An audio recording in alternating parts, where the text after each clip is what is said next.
আসসালামু আলাইকুম, সবাই কেমন আছেন? আপনাদের জন্য নতুন আরেকটি ভিডিও নিয়ে আসলাম।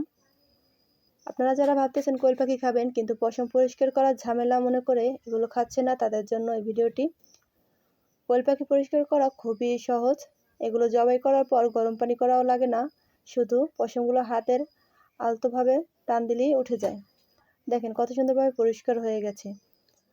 আর আপনাদের সাথে শেয়ার করেছিলাম যে আমার খামারে পুরুষ কোয়েল পাখি অনেক বেশি হয়ে গেছিল আর মহিলা কোয়েল পাখি কম, তার জন্য আমি পুরুষ কোয়েল পাখি কিছু বিক্রি করে দিয়েছি এবং পুরুষ কোয়েল পাখি কিছুটা আমরা জবাই করে খেয়েছি। প্যারেন্টসের জন্য কিছু রেখেছি, কারণ আমি তো ইনকিউবেটরে ডিম ফুটানোর জন্য মেশিন অর্ডার দিয়েছি। ইনকিউবেটর মেশিনে আমি কিছু ডিম ফুটাবো, যাতে আমার নিজের খামার থেকে নিজেই বাচ্চা উৎপাদন করে ডিমের জন্য তৈরি করতে পারে। আপনারা যারা দেশি মুরগি পরিষ্কার করেন দেখেন ঠিক সেরকমভাবেই দেশি মুরগি অথবা হাঁসের পশম এভাবে আগুনে পুড়িয়ে নেয়, এভাবেই পুড়িয়ে নিয়েছি। খুব সুন্দরভাবে হয়ে গেছে।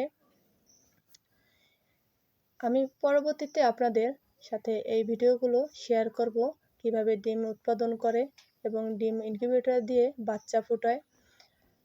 আমাদের ভিডিও যদি ভালো লাগে আমাদের চ্যানেলটি ফলো দিবেন, ইব্রাহিমে এই পেজটি ফলো দিয়ে আমাদের পাশে থাকবেন এবং নতুন নতুন ভিডিও তৈরি করার জন্য আমাদের উৎসাহিত করবেন।